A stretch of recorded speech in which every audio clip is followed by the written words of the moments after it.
Well, hello again. I'm Jake Donnelly, and thank you so much for tuning in as we are going to break down the most important play from Super Bowl 54. Sometimes we're going to break down an offensive play, sometimes it's a defensive play. Well, in this one, in a game that many thought was marred by the officiating, we are in fact going to break down the biggest blown call of Super Bowl 54. And it's actually a call that not many people are talking about. If you look at the screen right now, you can notice, this is the go-ahead game-winning touchdown for the Kansas City Chiefs. Patrick Mahomes is going to find Damien Williams out of the backfield. So first, let's watch the play, and then afterwards, we'll break it down and show you why this is such a bad blown call by Bill Vinovitch's crew.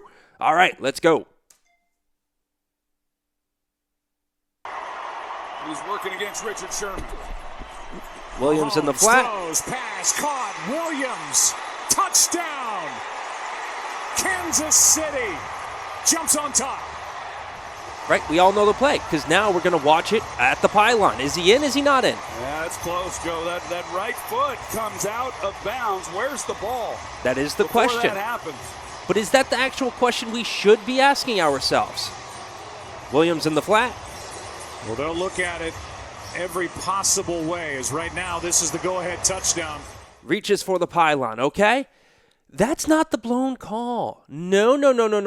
The blown call is Travis Kelce one-on-one against Richard Sherman. Kelce, a terrible blocking tight end. However, when he goes up against defensive backs, he's actually pretty good. Now, why is that going to come into play here on a passing play?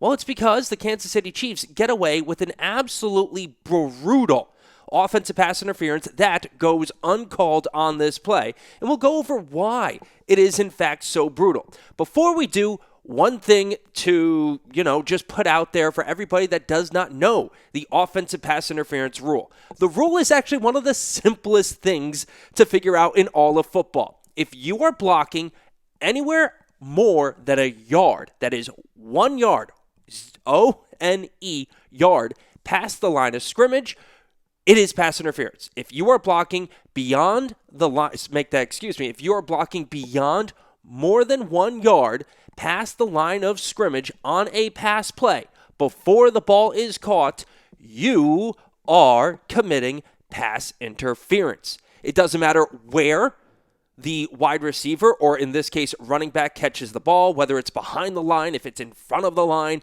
if it's at the line, it does not matter. It does not matter if you make contact at the line of scrimmage and then continue to block past the 1 yard marker. If you are anywhere past 1 yard beyond the line of scrimmage and you are blocking before the ball is caught, you are committing pass interference. So now, let's run the play and let's concentrate on Travis Kelce going up against Richard Sherman. As you can see here, he's on an island. He's the only wide receiver on this side of the field on the line of scrimmage. Bracketing Patrick Mahomes in the backfield, Damien Williams to the left, Tyreek Hill to the right. And the Chiefs, this play is only going to go one spot, in the flat towards Williams, because they are going to take advantage of the blocking of Kelce against Sherman. Let's go. Again, I'm just going to smack the space bar and nothing happens. So now we're running. They fake the RPO. Mahomes reads it. There's Kelce, okay? Kelce is locked up with Sherman. Sherman's the one that's actually engaging Kelce in this scenario. That doesn't matter on whether or not it is defensive or offensive pass interference. As you can see, the contact is exactly at the 4 yard line, 1 yard past the line of scrimmage. Right now, everything is A-OK. Everything is completely legal. Will it stay that way? Well, of course not. Otherwise, I wouldn't be doing this. Here's the pass, and as the ball is in the air while about to be thrown, Kelce has already blocked Sherman another 2 yards downfield.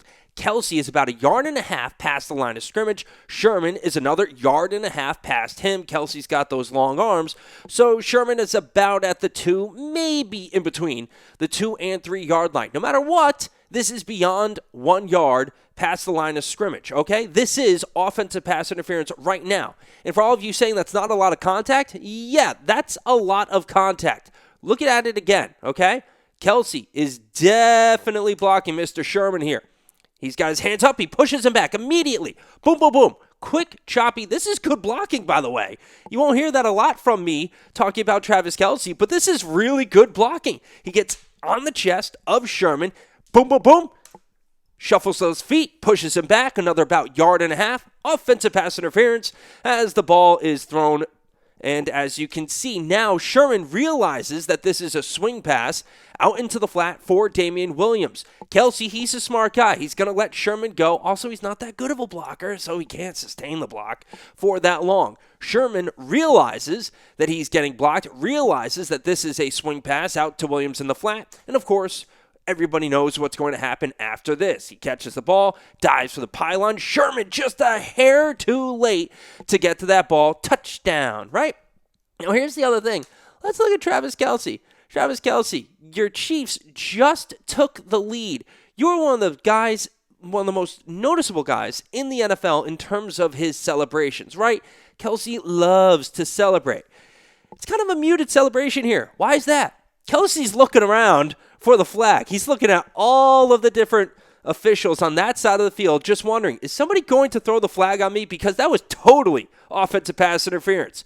What's the answer? The answer is absolutely not. Nope.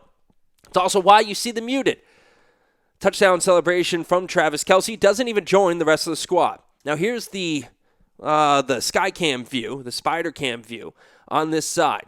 Of course, you've got Sherman lined up one-on-one with Kelce. It's actually going to be the job of T.J. Ward to take on Williams on this play. You'll see it in just a second as we roll the film. So Kelce locks up with Sherman. They make contact, and there you see Kelce is starting to push back Sherman. And at the same time, you can see that Ward realizes this is going to be a flat pass out towards Williams. This is also why the uncalled offensive pass interference is so pivotal for this play, because Kelce pushes Sherman back another yard and a half, 2 yards. It is going to obstruct the ability of T.J. Ward to get to Damien Williams. So now it's really only Richard Sherman who is the guy that can get to Williams. It's supposed to be Ward. Ward can't get there because he has to go around the blocking of Travis Kelce. At the same time, if Travis Kelce didn't block Richard Sherman and he still was able to get in the way of Williams for this flat pass, that's totally legal.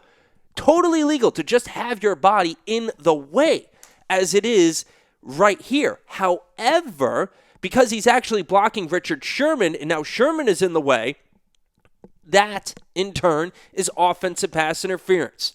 So we go back. Let's just watch it one more time. Sorry about that, folks.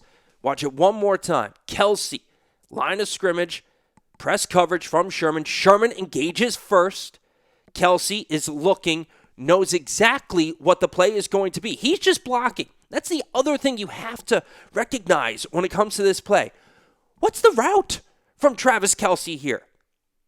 That's the thing you always have to ask yourself when you have to question, is this or is this not offensive pass interference? Is Kelce trying to run a route here? No!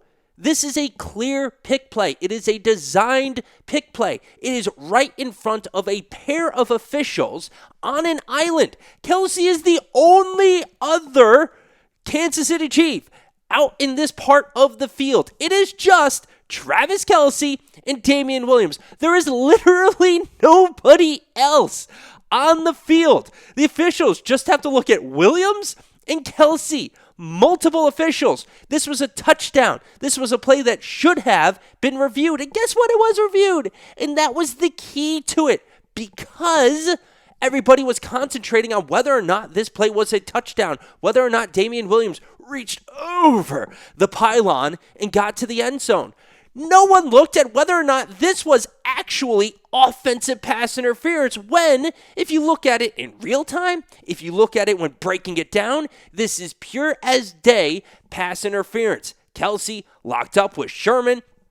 Kelce blocking Sherman a yard and a half back, almost to the goal line. He's a yard out at this point, and finally, Kelce releases Sherman because he's no dummy. He knows he's committing offensive pass interference right here. The ball is in the air. It's already gone halfway past its trajectory. Now Sherman finally gets around Travis Kelce, but it's just a little too late. And instead of 3rd and goal from the 15-yard line, what do we have? We have a touchdown for the Kansas City Chiefs. They go up 23-20. They get the extra point. They go up 24-20. And the San Francisco 49ers, instead of having 3 timeouts, the 2-minute warning, and probably at this rate, 2 minutes and 35 seconds in order to just get a field goal, instead, the San Francisco 49ers, not a team that's known for scoring quickly through the air. They go down by 4, and we all know what happens. Jimmy G overthrows Emmanuel Sanders, and the San Francisco 49ers do not get the job done. All because Bill Vinovitch's crew, who is best known for blowing a defensive pass interference penalty last season in the NFC Championship game between the Saints and the Rams, in the Super Bowl the following year. Why in the world Roger Goodell thought it would be okay to have Bill Vinovitch and his crew, the all-star crew, because it's the playoffs, whatever, it's different, but to have Bill Vinovitch, who screwed up everything last year, you know what? Let's shove that guy into the Super Bowl and hope he doesn't screw everything up this year.